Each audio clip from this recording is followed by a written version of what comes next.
Buenas tardes a todos. Quiero daros la bienvenida desde Neuraxfam a esta webinar. Evidentemente, gracias por compartir vuestro tiempo con nosotros. Quiero agradecer también a Fundación Querer su implicación y su ilusión por organizar este evento. Un tema importante, vamos a intentar contestar todas las preguntas que podamos por tiempo. Nos las podéis hacer por chat y yo se la pasaré directamente a cada ponente. Indíquenos, por favor, a qué ponente va cada pregunta. Yo no le voy a robar más tiempo a las personas que van a presentar hoy su ponencia y lo primero que quiero presentar y quien va a tomar la palabra es la doctora Silvia Gómez-Senén, que nos va a hablar de salud intestinal. Les dejo con ella y que disfruten mucho de esta webinar. Muchas gracias.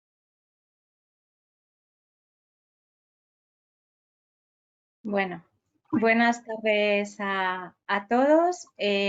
Muchísimas gracias por estar hoy aquí con nosotros este ratito. Yo tengo que dar las gracias a Neuraxfam por ayudarnos a organizar el evento, a la Fundación Querer por animarnos a hacer este estudio con los niños del cole, que luego comentaré, y a Iberdrola también por el patrocinio que nos han podido hacer y nos han ayudado. Sin más, voy a empezar con la presentación porque como ha dicho Concha, vamos justitos de tiempo para que nos dé tiempo a todos. Entonces, es evidente que para intentar entender el estudio que estamos haciendo, ¿no? Vamos a dar unos toques, unas pinceladas de qué es esto de la microbiota, ¿no?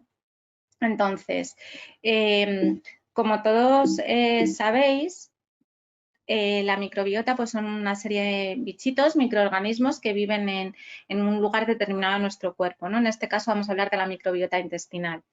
En la mayoría de las veces suelen ser bacterias en su mayor proporción y cada bacteria pues tiene una información genética, un ADN, ¿no?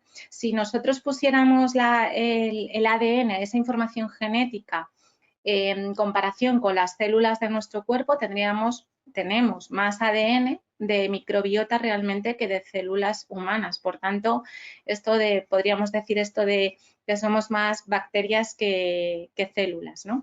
Este es un dibujo muy sencillo en el que intento explicar pues la importancia, sobre todo en cantidad, ¿no? En número, pues nuestra microbiota intestinal, si la pusiéramos las bacterias, sobre todo digo bacterias porque es la mayor proporción, una detrás de otra, darían 2 vueltas y media a la Tierra, o sea que imaginaros la cantidad de ellas que tenemos. Y el peso en heces de la microbiota intestinal llega a ser entre 1 kilo o kilo y medio. O sea que estamos hablando de un gran universo en nuestro organismo. La relación que tenemos nosotros con la microbiota es una relación que nos beneficiamos los dos, es decir, la microbiota se beneficia de nosotros, pero también nosotros nos beneficiamos de ella. ¿Cómo podemos diagnosticar la microbiota? Bueno, pues se hacen técnicas, lo que se conoce como técnica de PCR, que simplemente es una técnica que determina el ADN de esas bacterias. Y lo podemos hacer normalmente con muestras de heces. Los grandes proyectos de la microbiota a nivel mundial han sido el MetaHit, bueno, y son, porque todavía siguen activos, y The Human Microbiome Project. MetaHit es un proyecto en el que participa España y en el que, bueno, pues se relaciona la simbiosis que puede haber entre determinadas bacterias de nuestro intestino con determinadas enfermedades. Antes de empezar estos estudios, bueno, pues cuando se empezaron a hacer las técnicas de secuenciación de PCR, pues se intentaron agrupar esas bacterias que se iban encontrando en familias, en géneros, darles un nombre y apellidos, por decirlo de alguna manera, ¿no? Entonces, en este dibujo, como veis, quedaros con este rosco, como le digo yo, bueno, pues en una población normal, sana, lo que más tenemos es firmicutes y el segundo grupo en frecuencia son los bacteroidetes. ¿Cómo se forma la microbiota intestinal? Bueno, pues hasta hace relativamente poco no teníamos en consideración, porque no había estudios suficientes, que nos dijeran que realmente la microbiota intestinal del bebé, del feto, ya se empieza a formar en el útero de la madre. Esto es hace muy poquitos años cuando se ha empezado a ver esta implicación. La microbiota del niño va avanzando y se va desarrollando en función de varias cosas. Ya hemos dicho, en el útero de la madre. Luego, pues va a depender si el bebé nace vía cesárea, vía vaginal. Como veremos más adelante, el tipo de bacterias que va a tener en su microbiota van a ser distintas.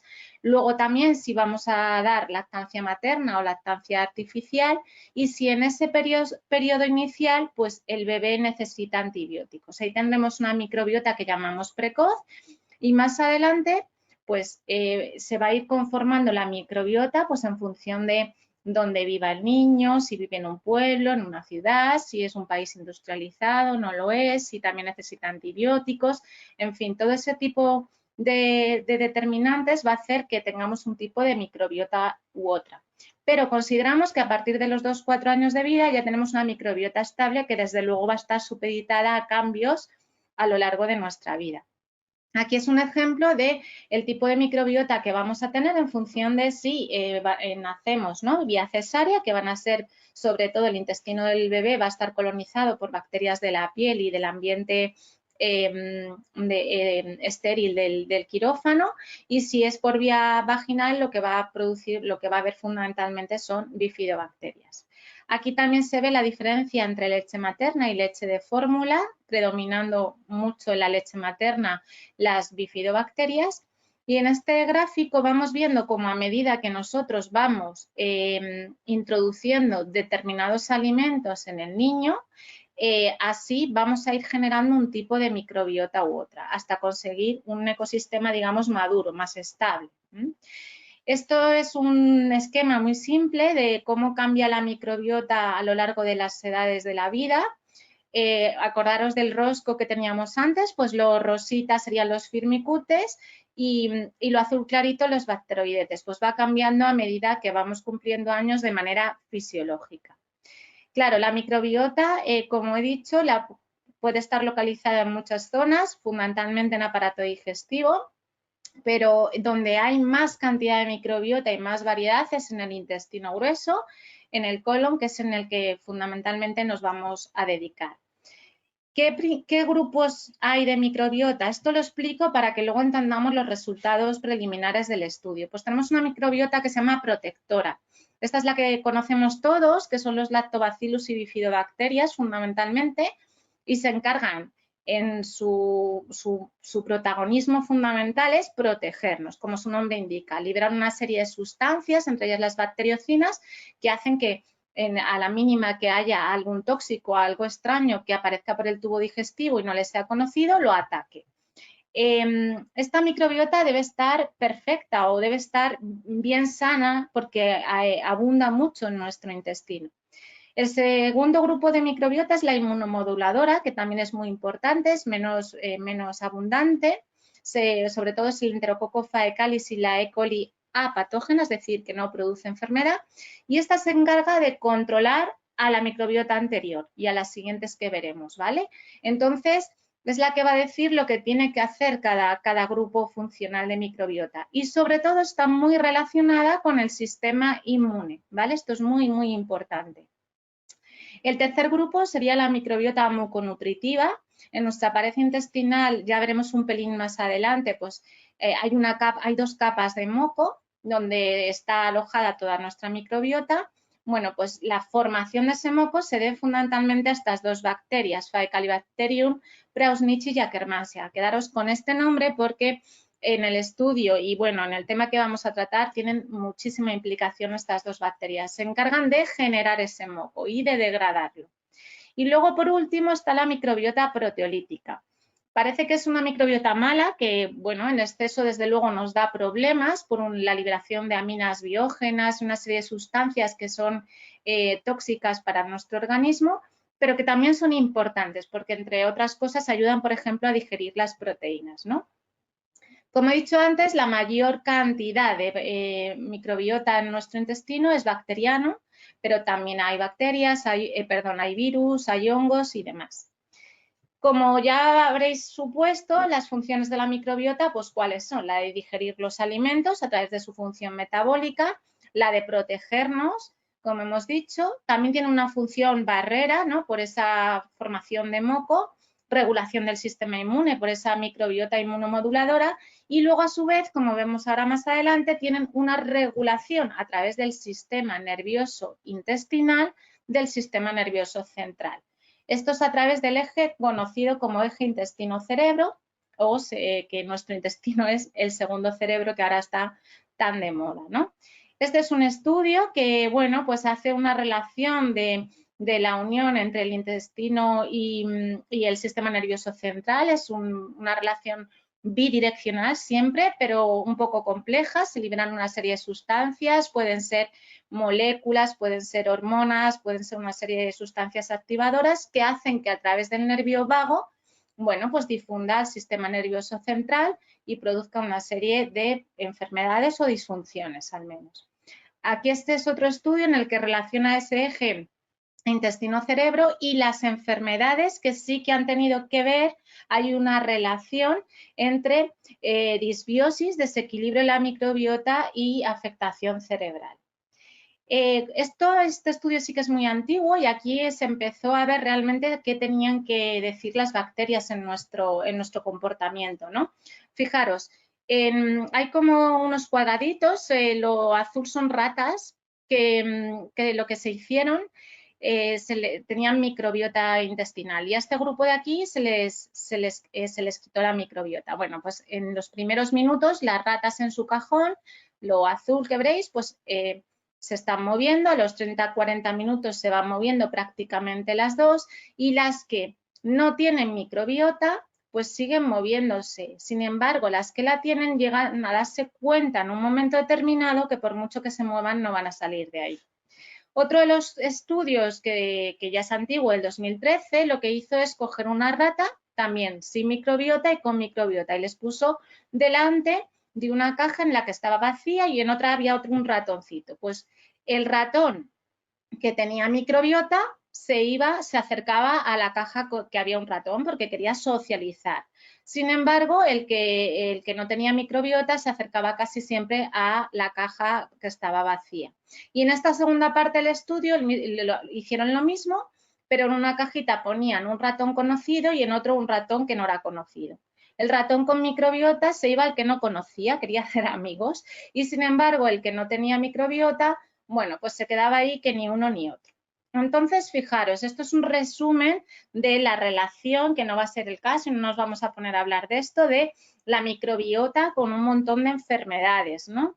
Sí que es importante que entendamos que para manejar la microbiota, hacer un intervencionismo sobre la microbiota, vamos a usar una serie de productos, ¿vale? Se dice producto sanitario, no tiene el nivel de fármaco, pero no quiere decir que sea peor que ellos, sino que son niveles que se dan, que son los probióticos, que, bueno, se significa para vida, pues para la vida, ¿no?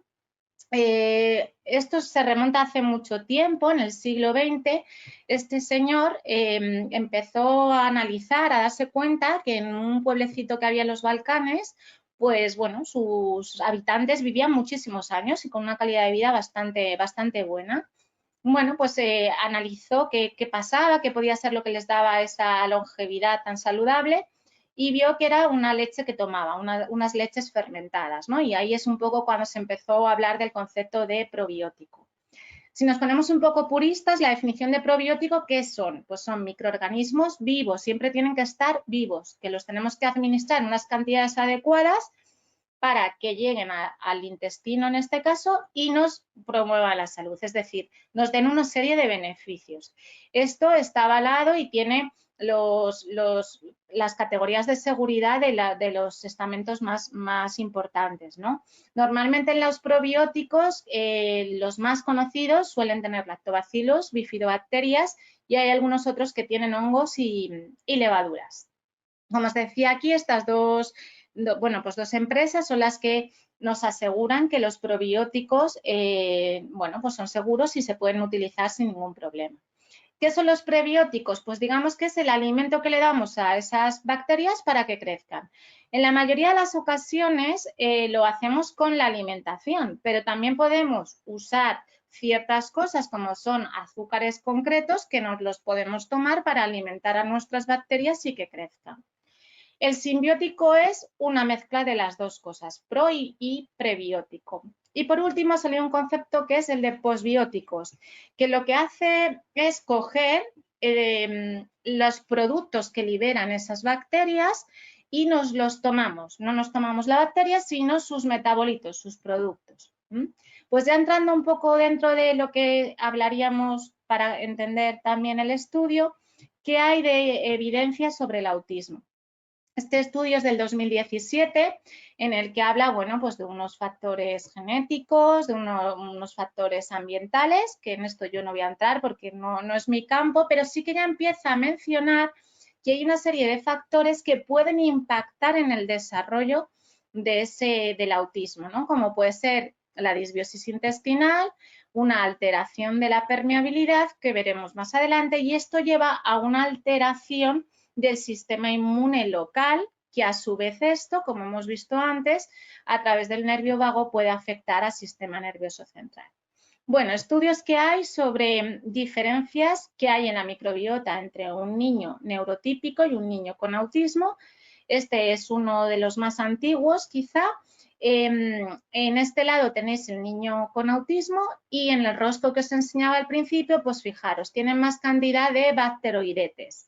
Si lo simplificamos, lo que predomina y se va a repetir en muchos estudios es el género, o sea, el grupo Clostridium. También se han hecho estudios de valorar qué aminoácidos tienen esos niños en las heces. Es decir, como he dicho antes, cada bacteria elimina una serie de sustancias y se sabe qué sustancias liberan esas bacterias. Pues bien, dependiendo de las sustancias que se vean en las heces, así sabremos qué bacterias predominan. Y aquí se ve en rojo, pues, las sustancias que predominan en los niños con autismo. Este es un metaanálisis que lo que significa es que se hizo una revisión muy completa de los estudios que había sobre microbiota en autismo y bueno, habría que mirar uno por uno, pero el balance final es que en todos predominaba un aumento de Clostridium. De todos es sabido y siempre hay mucha relación, ha habido relación sobre el autismo y síntomas digestivos. Muchos de los niños con autismo tienen síntomas digestivos. Pues en este estudio se comparó niños con autismo con niños neurotípicos y sanos, se valoró la escala ATE, que es una escala para valoración de autismo, y síntomas digestivos. La escala ATE en distintos, digamos, comportamientos, ¿no? O habilidades, por decirlo de alguna manera. Pues bien, se vio que a mayor síntomas digestivos, que es el color morado oscuro, el autismo o el grado de ATEC era peor. Parece ser que la implicación de los síntomas digestivos sí que podían estar relacionados con la severidad del autismo. Este es uno de los estudios que, bueno, nos ha dejado un poco a medias, es del 2016, pero no ha sacado los resultados finales y es una pena porque es un estudio muy bien diseñado, que lo que hace es, bueno, pues coge niños con autismo, les hace una serie de análisis, tanto clínicos como de entrevista, neurocognitivos y demás, si tienen síntomas digestivos o no, y los dividen en dos grupos, dependiendo si los tienen o no. Y una vez divididos en síntomas no digestivos y síntomas digestivos, los randomizaron, es decir, los dividieron en dos grupos. Unos iban a tomar 6 meses tratamiento con probióticos y otros 6 meses sin tratamiento, un placebo, ¿vale? Y en el grupo de síntomas digestivos pasó exactamente igual. Y luego se les siguió durante 3-6 meses haciéndoles test de disbiosis y demás. En este estudio es una pena porque no tenemos los resultados, pero lo que pretenden los investigadores es relacionar los síntomas digestivos con la alteración que se puede dar neurocognitiva en estos niños.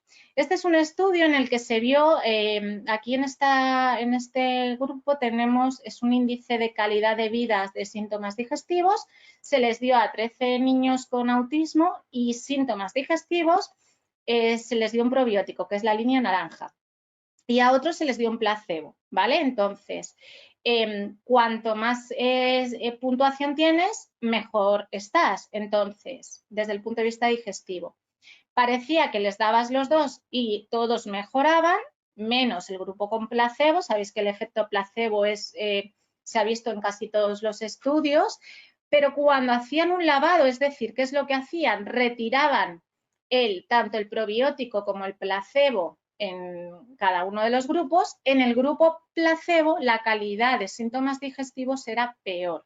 Por tanto, sí que parece que los probióticos ayudan a mejorar los síntomas digestivos en los niños.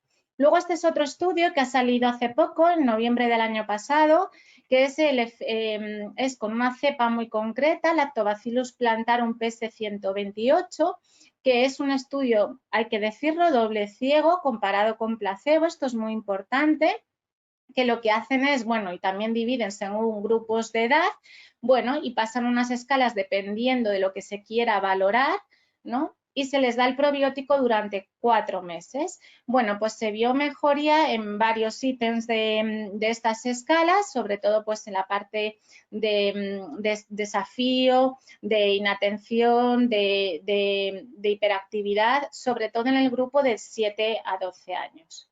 Este es un estudio súper reciente de hace nada, en el que fijaros qué bonito, ¿no? Porque habla del, bueno, el espectro autista, ¿no? Como todos sabéis, bueno, pues todas las alteraciones que tiene. Pero ya habla, fijaros, de una disbiosis intestinal y de una permeabilidad aumentada.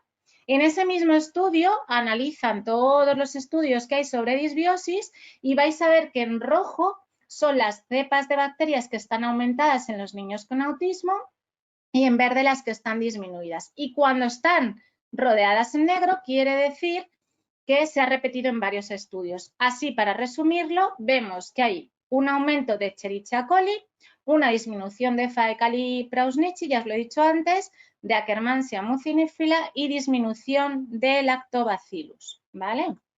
Esto es otro estudio, os lo pongo por si queréis verlo, que también hace una revisión de todos los estudios que hay hasta este momento. El estudio más importante que hay sobre trasplante fecal es este que se hizo, que es muy interesante, que lo que hace es coger a 18 niños con autismo y síntomas gastrointestinales, se les da un tratamiento antibiótico, se les da una preparación para limpieza de colon y se les trasplanta las heces. Se les hace un estudio a nivel de microbiota y a nivel de síntomas neurocognitivos. Pues bien, a las 8 semanas, a los 2 meses de haber hecho el trasplante fecal, estos pacientes habían mejorado su microbiota y habían mejorado los síntomas neurocognitivos. Y no solo eso, por resumir, es que este estudio tiene una prolongación a 2 años vista. Esta es una escala a nivel de una escala de profesional sanitario y esta de los padres, pues que los que al principio consideraban a niños con síntomas severos de autismo, a medida que pasaba el tiempo después del trasplante, los síntomas eran menores. O sea que parecía que el trasplante fecal mantenía la mejora de síntomas neurocognitivos.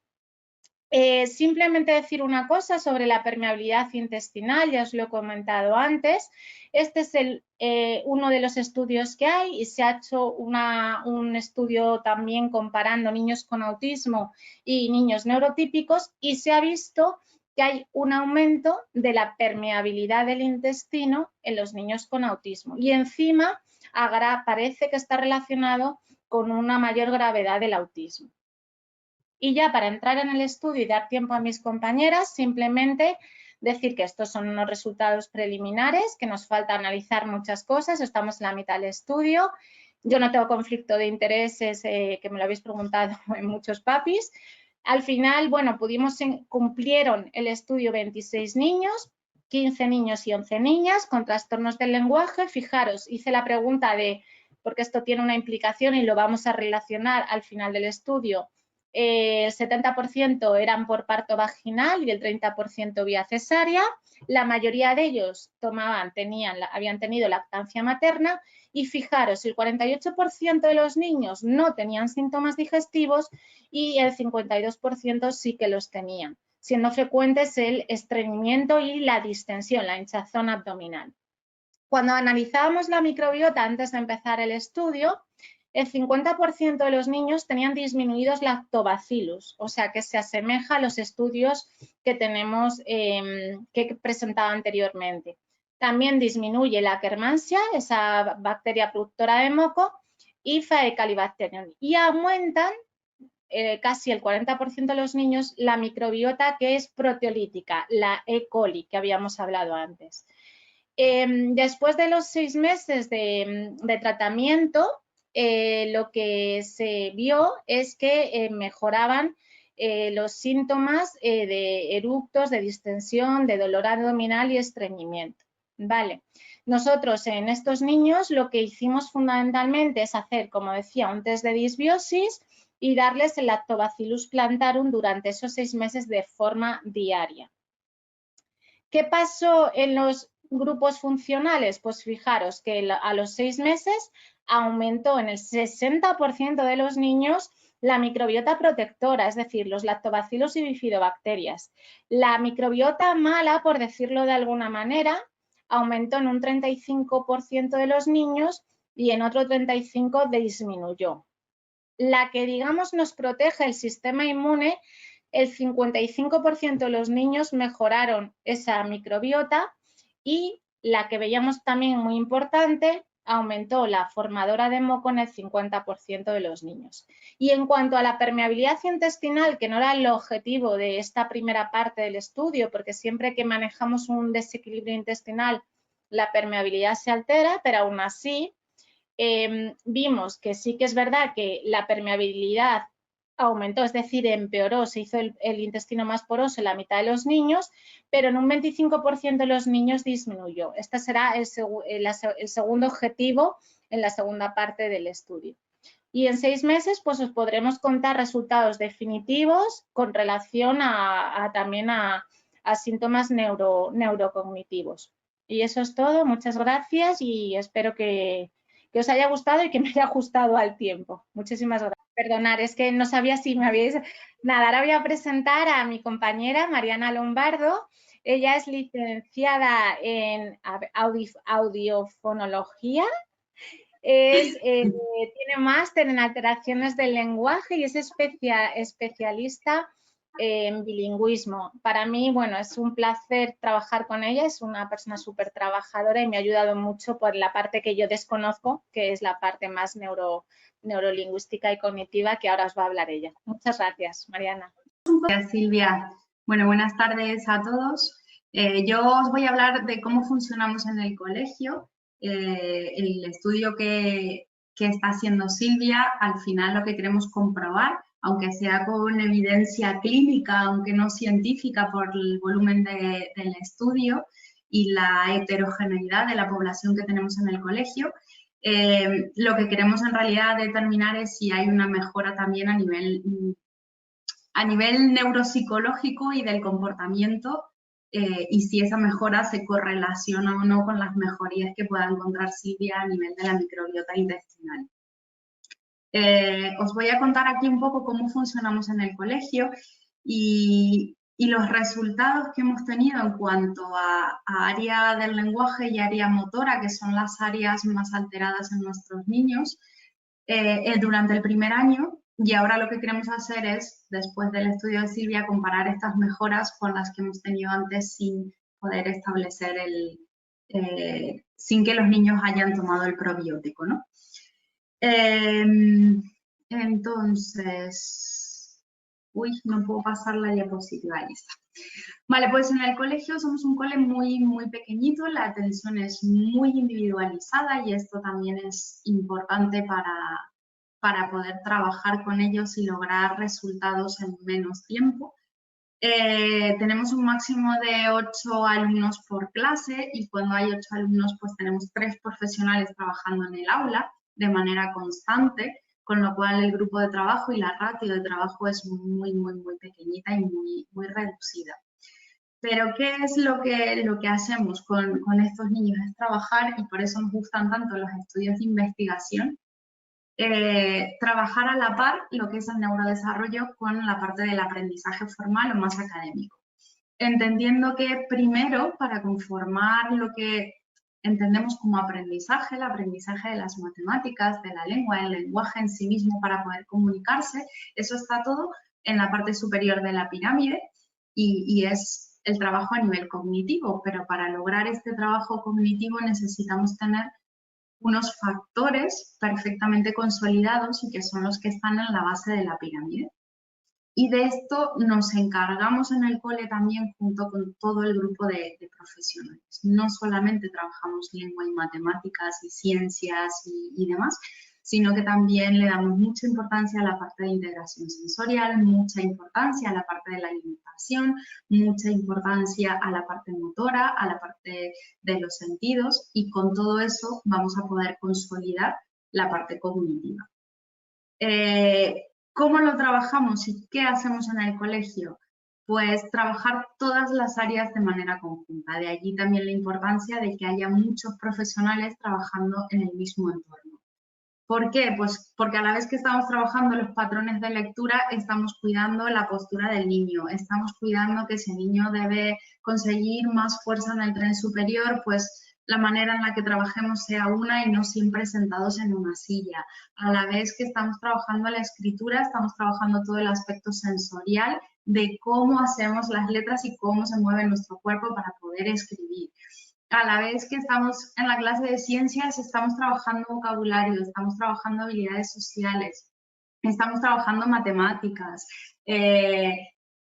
Trabajamos todos los entornos de manera conjunta para que podamos lograr este aumento de los resultados. El momento de la comida también es un momento muy importante dentro del colegio y sí que controlamos, una de las cosas que controlamos y que observamos también en el comedor es la variedad de alimentación y el tipo de alimentos que traen los niños.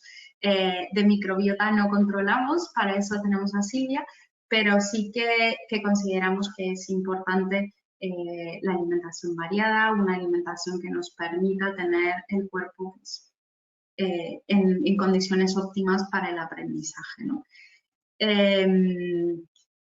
Estos son los resultados de lo que hemos logrado el primer año de colegio. Vuelvo a repetir, en este primer año el estudio de Silvia no estaba implementado en el colegio. Estos son resultados a nivel lingüístico y a nivel motor, sin que los niños hayan tomado ningún tipo de probiótico ni que hayamos controlado de ninguna manera esta parte. Y lo que queremos luego de finalizar el estudio de Silvia es poder comparar si estos resultados mejoran o no, ¿vale? Esto es a nivel general y sí que se ve una mejoría. Las líneas azules es como ingresaron los niños al colegio, la primera valoración neuropsicológica que les hicimos en el centro. Y la línea rosa es cómo acabaron el curso en julio esos mismos niños, ¿vale? Aquí hemos tomado una muestra de 10 niños que son los que empezaron y acabaron el colegio en la misma época y que recibieron todos el mismo tipo de estímulo, ¿vale? Para hacer un poco una muestra más equitativa. Como veis, los resultados, sobre todo a nivel de comprensión y de expresión del lenguaje, se han incrementado exponencialmente y son unos resultados muy buenos. Y lo que esperamos es que a partir de allí, pues todo el resto también vaya evolucionando, sobre todo lo que tiene que ver con la parte de la lectoescritura, ¿vale? Y a nivel motor, que también es una dificultad grande en nuestros niños no tienen alteraciones motoras gordas, ¿vale? No somos un colegio de niños motóricos, pero sí que todos tienen muchísima dificultad, sobre todo en lo que es el equilibrio y la organización. ¿Por qué? Porque esto también tiene implicaciones en la parte del lenguaje y esto también está relacionado de alguna manera a nivel neurológico con todo lo que llamamos las funciones ejecutivas, ¿no? Entonces, sobre todo nos hemos centrado en esto, en el equilibrio y en la organización de movimientos, en lo que llamamos las praxias, ¿vale? Que están muy relacionadas con la parte lingüística. Y nuevamente lo que vemos es que todos han mejorado y en esas dos áreas pues han mejorado exponencialmente, ¿vale? Como vamos un poco justos de tiempo y quiero dejar espacio a que luego podáis hacer preguntas, sobre todo a Silvia, que creo que va a ser la mayor duda que tengáis. No me voy a explayar en los vídeos que tenía pensado mostrar. Voy a dar paso a Elena. Elena, bueno, pues Elena es médica psiquiatra del Hospital ELA, es máster en conducta suicida y psiquiatría infantil, experta en déficit de atención a lo largo de la vida y es autora del blog Mamá Peleona y habla de series y salud mental en el podcast Nadie al Volante. Pues nada, muchas gracias a todos por escuchar y nada, Elena, todo tuyo. Gracias, Mariana. Nada, gracias a todos por estar aquí y, bueno, agradecer también a la Fundación Querer darme la oportunidad de participar en esta webinar. Espero estar un poco a la altura de las circunstancias, que es muy difícil porque me han puesto el listón altísimo las compañeras, y gracias a Neurax Farm por hacer posible este evento. Bueno, yo voy a comenzar por hablar de la película que a mí me cambió la perspectiva. Yo, muy al inicio del diagnóstico de mi hijo, vi la historia de Jan, que es el viaje emocional de unos padres, Bernardo Moll, que es director de cine, y Mónica Vick, que es actriz, cuando nace su hijo Jan y le diagnostican de síndrome de Down. Y en esta película vais a poder ver todo este proceso de adaptación emocional del que os voy a hablar a continuación.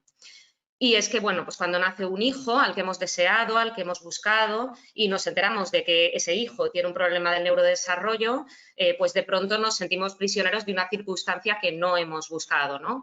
Y esto fuerza una serie de cambios, tanto individuales de cada uno de nosotros emocionalmente, como en cuanto a los roles grupales y familiares. Y esto puede favorecer una posibilidad de desarrollo y cambio, o bien nos podemos estancar en este proceso.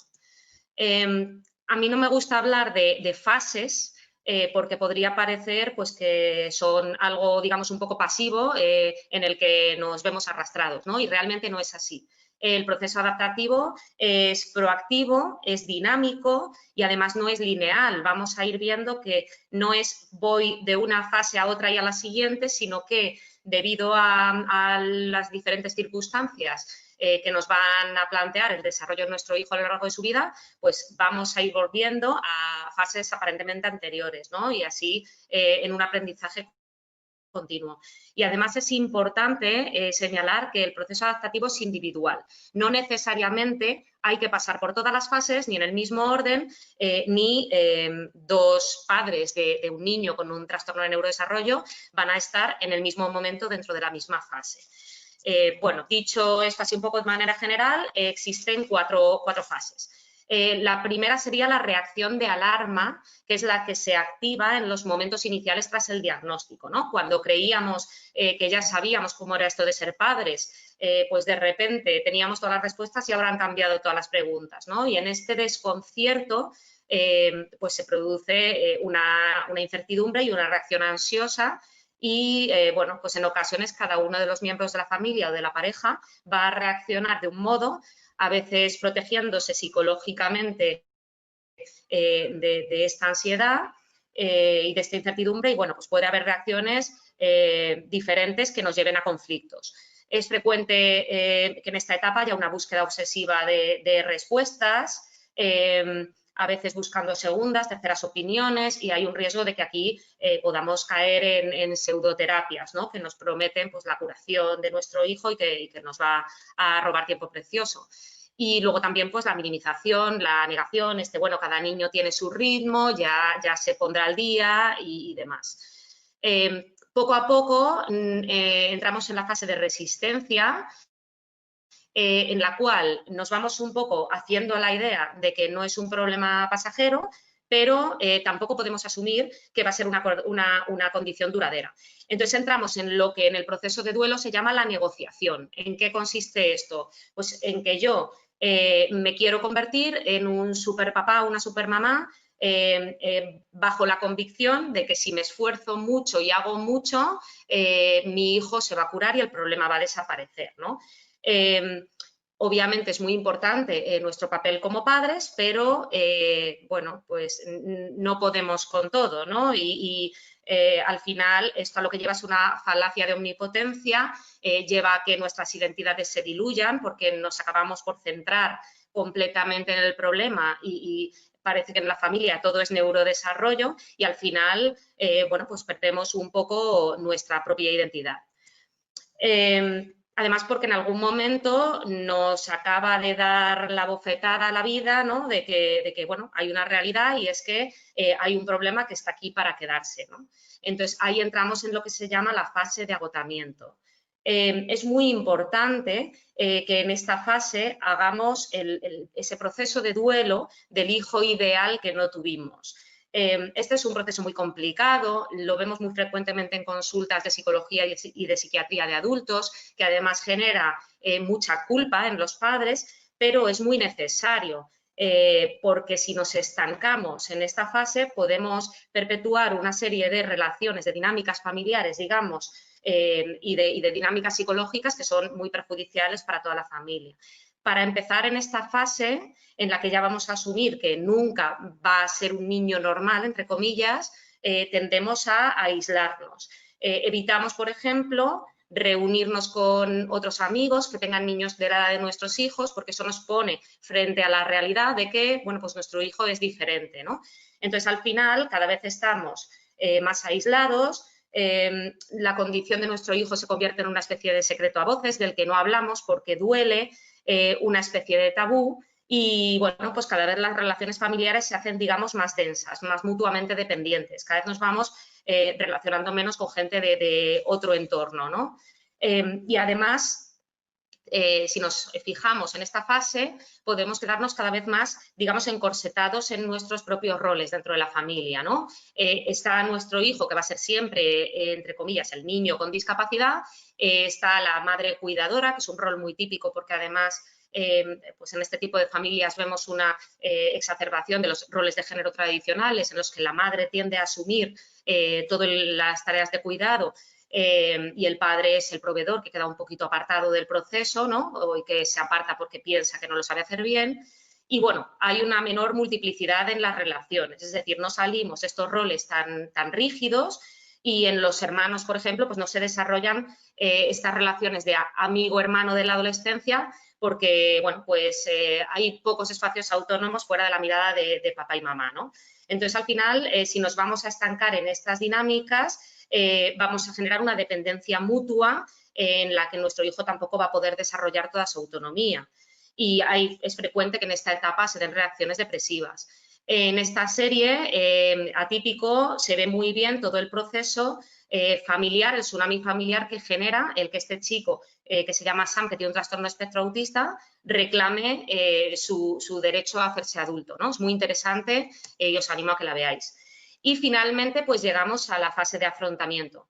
En esta fase dimensionamos la situación. Sí, hay un problema, pero el que haya una limitación no significa que sea imposible que mi hijo se desarrolle y llegue a ser autónomo y además aceptamos la situación, que no es lo mismo que resignarse, porque solo desde la aceptación vamos a poder trabajar para cambiar un poco, bueno, para ayudar a nuestro hijo a progresar.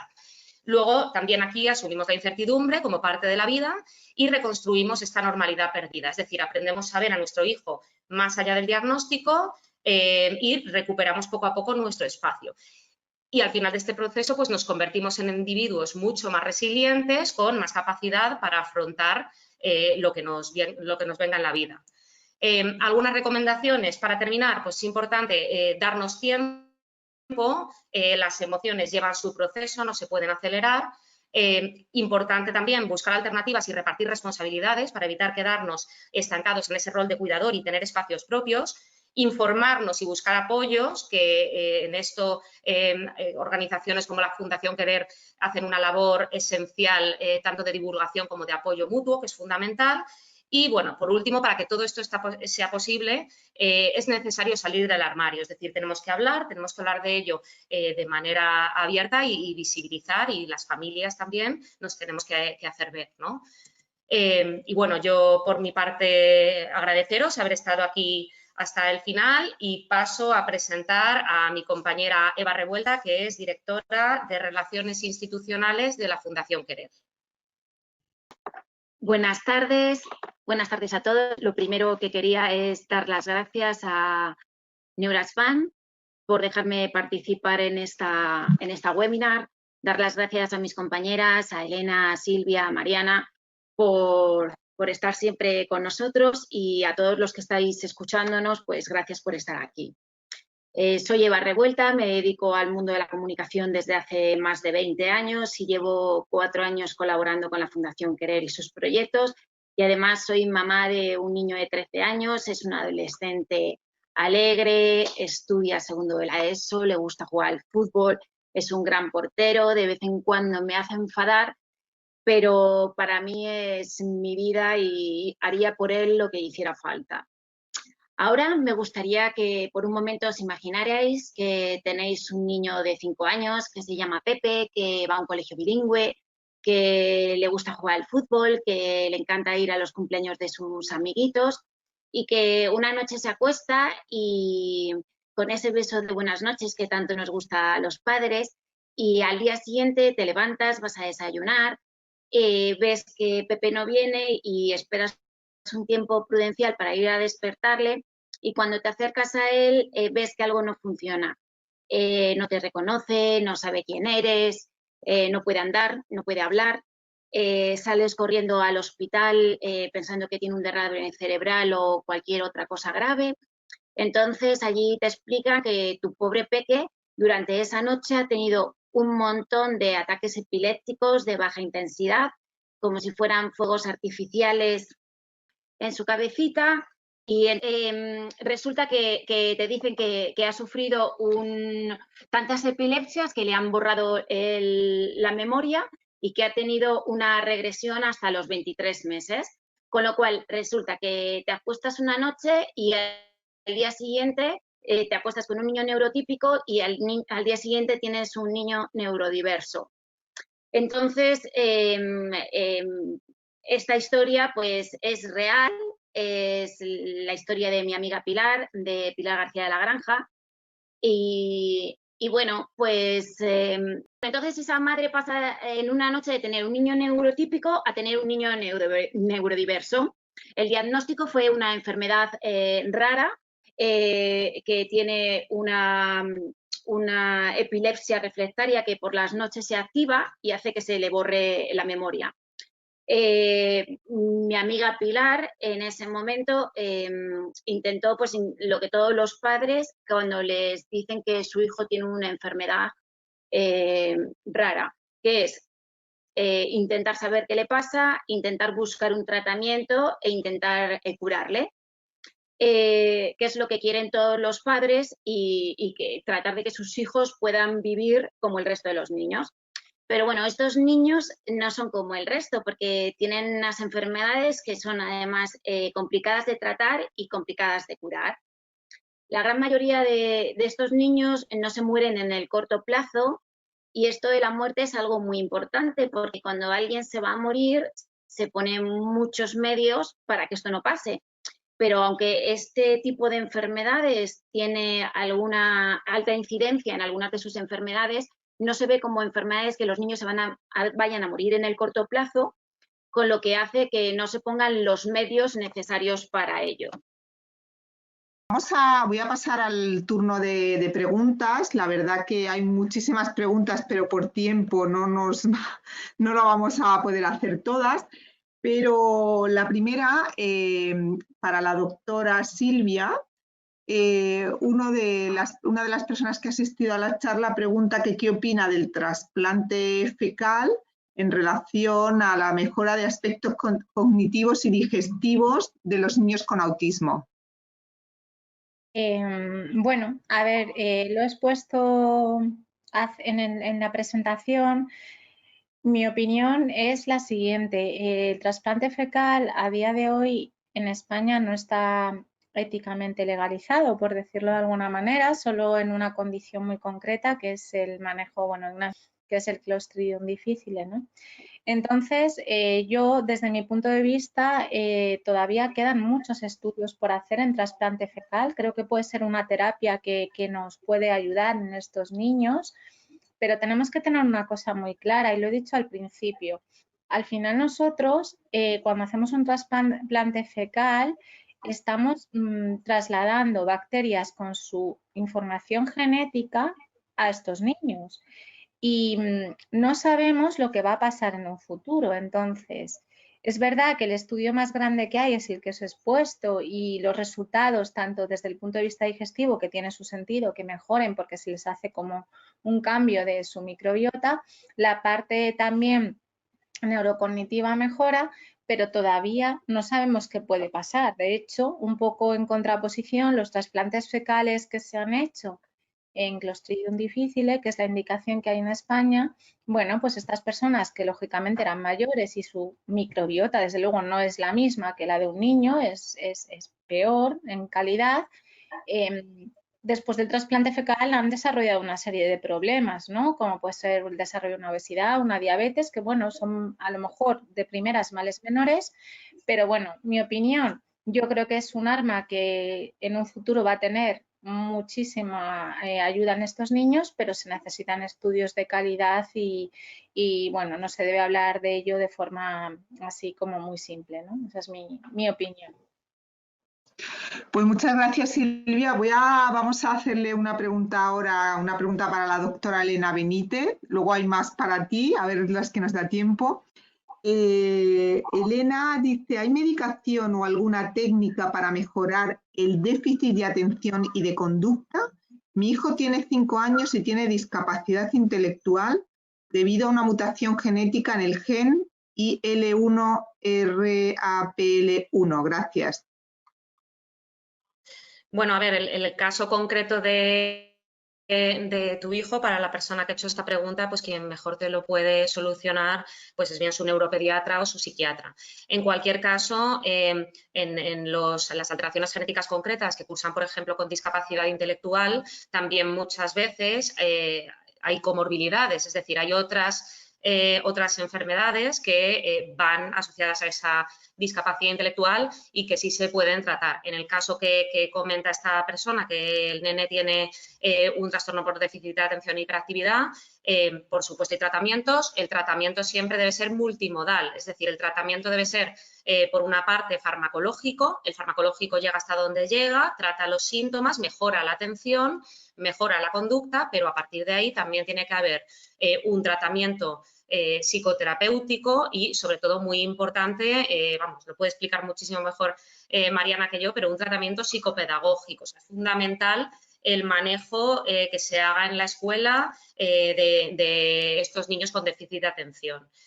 No sé si os responde a la pregunta, pero bueno, es que el tema concreto de cada niño es difícil darle una respuesta. Opciones hay, por supuesto, y yo le animo a esta persona a que consulte pues, con un psiquiatra infantil o con un neuropediatra para que le dé un asesoramiento un poco más concreto. Vale, muchas gracias, Elena. Esta pregunta es para Mariana. Dice, ¿a partir de qué edad se imparten las clases en este colegio orientado a trastornos del lenguaje? ¿Se aceptan niños con TEA? Gracias.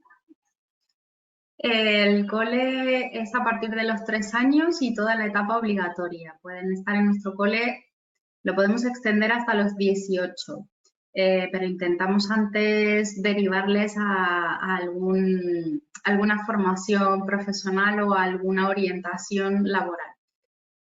No somos un colegio especializado en autismo. El autismo, hay trastornos en la comunicación, no en el lenguaje en sí. La comunicación es más amplia que el lenguaje.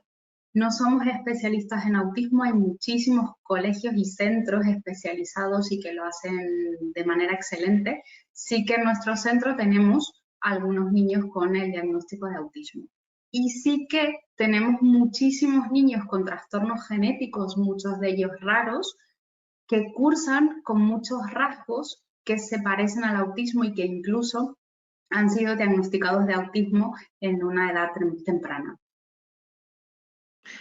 Muchas gracias, Mariana. Otra pregunta para Silvia.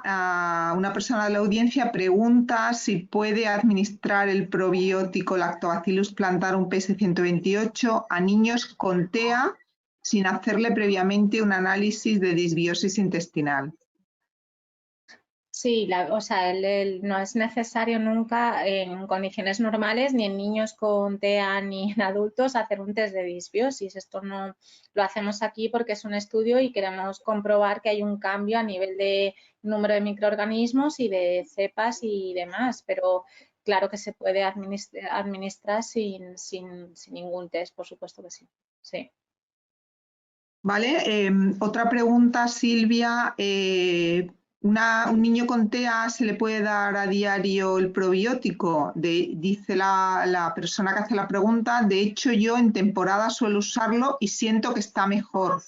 Solo quiero saber que no sea perjudicial consumirlo a diario. Gracias. Sí, nosotros en el estudio lo damos diariamente, incluso se pueden dar dos stick al día. Y una de las cosas que nosotros hemos visto en cuanto a síntomas, por ejemplo, digestivos, es que mejora mucho el estreñimiento en estos niños. Entonces, no hay ningún problema, se puede dar, son totalmente seguros, es una cepa segura y se puede dar sin ningún problema. Muchas gracias, Silvia. Y vamos a hacer la última pregunta ya para adaptarnos al tiempo. Hay muchas más preguntas, pero bueno, puede ser que en otro momento pues decidamos repetir la sesión si realmente es necesario y la audiencia nos lo pide, ¿no? Dice, ¿qué beneficio tiene en niños con TEA los probióticos que no presentan trastornos intestinales? Bueno, eso es lo que pretendía el estudio que os he expuesto, ¿no? Analizar ese estudio aquel que se intentaba dividir los niños que tenían síntomas digestivos y los que no tenían síntomas digestivos. ¿Evidencia un estudio tan amplio y tan bueno como ese? Pues no la tenemos. Lo que sí que se ha visto es que simplemente, ya os lo he expuesto con el Lactobacillus plantarum, es un ensayo doble ciego y que desde luego sin tener síntomas digestivos ha habido una mejoría en las distintas escalas que valoraban determinados campos de esos niños a nivel de pues eso, sociabilidad, lenguaje y demás. Entonces, no siempre tiene que haber síntomas digestivos. De hecho, en el estudio que estamos haciendo nosotros, si recordáis, el 48% de los niños no tenían síntomas digestivos, ¿no? Entonces está por ver, que eso será al final los resultados, si esos niños sin síntomas digestivos han notado una mejoría igual o parecida a los que sí tenían síntomas digestivos, ¿no? Muchísimas gracias, Silvia. No sé si algún panelista queréis hacer algún comentario más. Nosotros siempre nos gusta ajustarnos al tiempo. Agradeceros, por supuesto, a todos la preparación. Tenemos muchos comentarios de felicitaciones, de que muy bien y que les ha encantado todas las ponencias, así que por nuestra parte volver a agradecer la oportunidad, a la Fundación Querer, y espero que en breve podamos volver a repetir y a seguir con los buenos resultados del estudio para que se beneficien muchos niños de ello. Muchas gracias a todos y buenas tardes. Adiós. Adiós, gracias.